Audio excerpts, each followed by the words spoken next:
Hi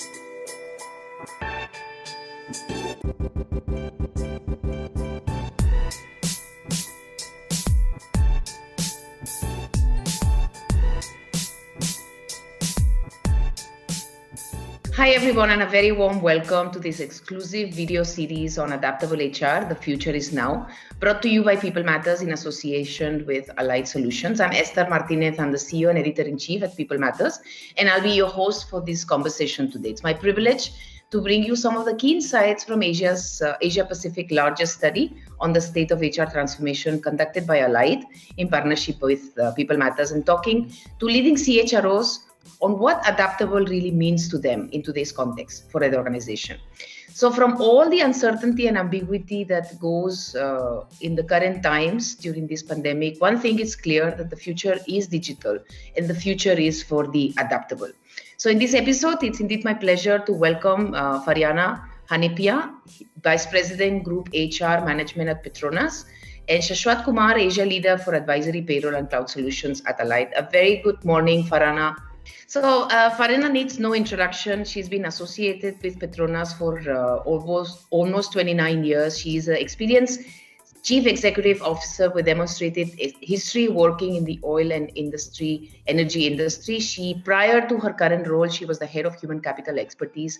Prior to that, she was the CEO of Petronas Leadership Center, and she has worked as well as head of commercial and GV development in different projects. So it's a real pleasure to have you with us, Farhana, today. And we're going to be asking you some questions in this session as well on the transformation of Petronas and also your road forward and your road ahead. So very warm welcome once again.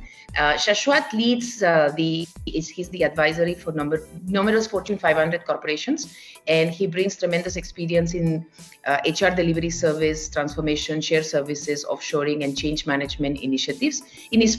Prior to this current role, he led Asia Pacific HR transformation practice for Aon Hewitt, and in many ways, his name and his work is synonymous of HR transformation practice in this region. So very warm welcome to both of you.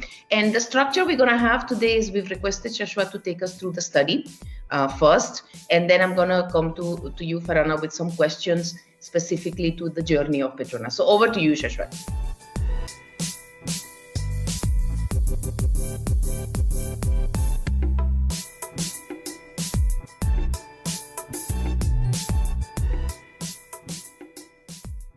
Good morning, Fariana, once again. Thanks for giving us time. As I start sharing the insights from the study, which is in its third edition, it's more like now a longitudinal research where we are trying to track how HR transformation is evolving for organization and more so around large organizations in Asia Pacific.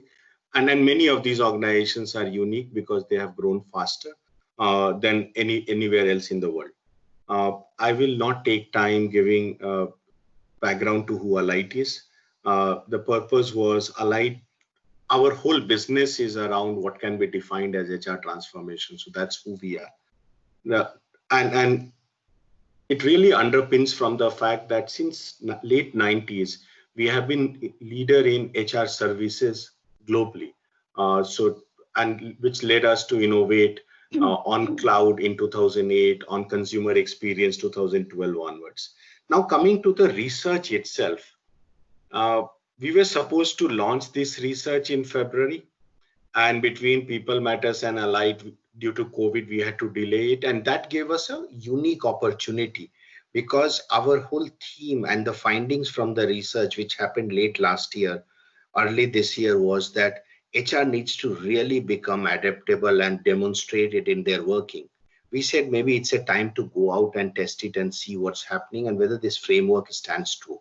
As we looked out and around, we realized that HR leaders were enabling businesses to continue with their operations and were kind of bottlenecking multiple challenges on different fronts. HR was actively kind of checking pulse of employee sentiments, taking care of their well-being. HR was collaborating within and outside, which means that HR was collaborating way better within HR organization across silos. HR was coordinating and collaborating with business, with industry peers, and with the stakeholders in the larger community. just to kind of keep this in mind, many of HR functions we looked at were doing this over and above their BAU and over and above many projects which they continue to do. And finally, all this was resulting in rapid changes in policies, way of working, taking feedback, calibrating, recalibrating the changes happening. And to us, this actually came back and said, oh, this is revalidating the whole framework of adaptability, which we have been talking about. Then really the next question was, and then we did get asked this question after that was, is it one-time amplification or is for real and ongoing? That's where if you go back to our 3 iterations of research and even work prior to that, when we started this journey in 2013-14, went out and talked to clients to understand what HR transformation really is, we realized that HR is seeing changes on 3 vectors. You have a vector of business breakthrough, where businesses are getting disrupted or pace of innovation is accelerating, and that's leading to businesses realigning their strategy all the time, and that creates a demand for HR. The second vector was automation, newer technologies, and a lot of other changes which will happen. For example, moving away from classical organization to network-based structure, flatter organization.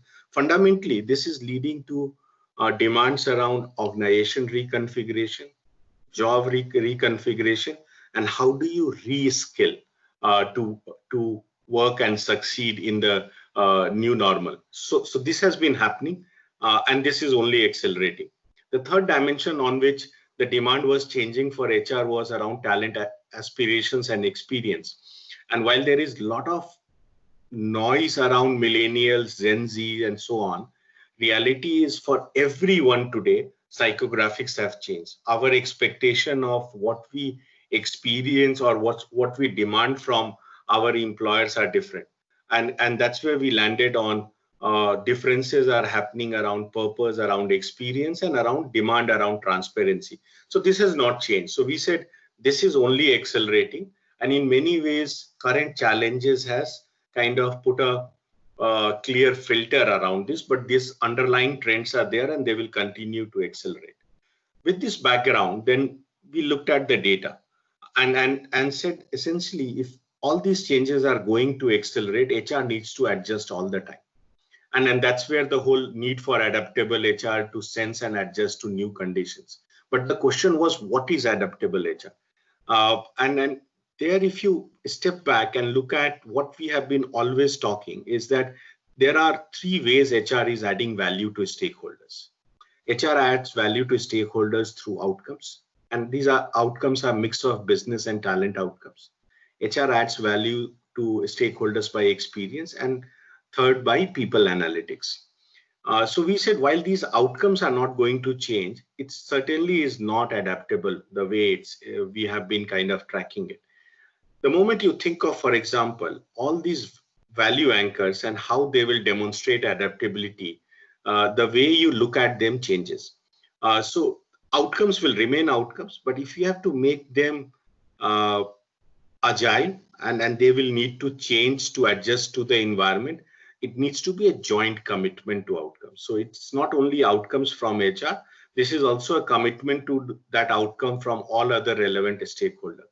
Because the moment it becomes a joint and public commitment, it's also open for change by either parties which is committing to that. And that change will be triggered by environmental changes, internal changes, and so on. The second piece, which was experience for us always, we said it's beyond experience, because experience is just one of the levers which leads to adoption.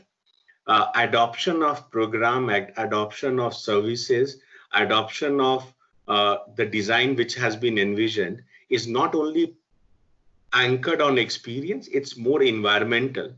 And adoption also assumes that it's never one time. It has to be ongoing and it needs to evolve. So that's where we said it's not, outcome is not experience. Experience is the enabler. The outcome has to be adoption as a goal. And how do you continuously improve that adoption? And the third piece for us, which is people analytics, And we have in past always talked about people analytics as being GPS for HR and helps HR to navigate. We said while it's the GPS for HR, but navigation is keeping the front view all the time. So it's navigating to future, trying to problem solve and so on. So that was, I will say, reconfiguration of three expectations from HR. And then it's a nuance changed. And then we said what discipline changes it needs to deliver to that. So the discipline changes was around design. And when we talk about design, it was about design which is more outcome focused, breaks the silos of HR. And this people have been talking for long. Even in our ecosystem, we have been talking around it for ages since next gen HR, but this is a real challenge. So think of outcome as one integrator and customer for whom it's being done as the other integrator. Everything else is a capability which comes through. Experience is another discipline because experience is about personas, about journeys and all that. But experience is also beyond that. Experience is about the discipline of constantly looking at data and saying whether adoption is where it's intended, or even whether our intention was sufficient, can we go further? So that's the discipline of experience. And coming back to governance, different from compliance, because a lot of people will confuse governance with compliance. This is governance of HR working with business, understanding how things are tracking, vis-a-vis business expectations, talent strategy, looking at data, analyzing gaps, coming back, working with HR to say how this needs to be solved for, going back and reporting it back to business. So this makes HR outside in, fundamentally changes the ways of working in HR. Looks very much like agile, but great firms have been doing it for decades. So that's the third discipline. And as we have looked at data for Yana, this is the discipline which pulls everything ahead. And if you ask me, of all those pillars, discipline around navigating the future, and when that phase of working on governance changes, it starts rechanging the whole HR function. And I will kind of share that with data. That's where this data set, if you look at as organizations mature and look at their responses where they are, we have obviously broken these indices with much more detail in the report itself. The pattern is very similar. Navigating to the future is the score where the scoring is lowest, and so on. Organizations, when they get their technology together with HR operating model right, they see a big jump. And we have been calling this the digital divide. So digital success is not around only technology. It's around HR technology, strategy, and HR operating model working well together. And it's interesting, it's not about one technology versus other. It's about overall clarity on HR tech strategy. And you can have differences in the strategy. Making that work with HR operating model well together gives you this jump. It also leads to substantial improvements on efficiencies, which is HR to FT ratio. But it's an outcome, it's not really the goal. When the digital success happens, that happens. But to us, the bigger divide is the discipline divide. So when we have looked at data, we realize, and the data appears as these are the organizations who are highly beyond their HR operating model clarity and implementation, clarity around HR tech strategy and different HR tech strategies. And they are highly satisfied with HR technology. When you look at this subset, the whole scoring pattern changes. And the scoring on navigating to the future actually goes extreme. And this starts pulling everything ahead. And when we look at more detailed data, it happens more and more so. But why we call it discipline divide and not the technology divide is because satisfaction with technology, and this is across platforms, is not coming from the technology. It's really coming from how organizations are able to embed that technology in their organizational DNA, and with discipline are able to get value out of it. So when we look at the detailed data in report, and if time permits, I can share it even today in the session. What these organizations are doing uniquely and different is that these are the organizations who are outlier on the discipline of talking to business all the time, understanding the problem, taking that problem back in HR, solving that problem, driving organization change around that, and tracking it with the data. So this journey of outside in is changing the ways of working of HR, and it's fundamentally a discipline change. And then that's where we said it's a discipline divide. And this divide is the one which will take these organizations forward and make a real difference in HR. So to us, this became the biggest aha moment from all the data we studied across 1,300 plus organizations this year. What it does from an impact perspective is very clear. As you cross the digital divide, which is really the line in the middle, these organizations are doing all the things which are being done on the left-hand side.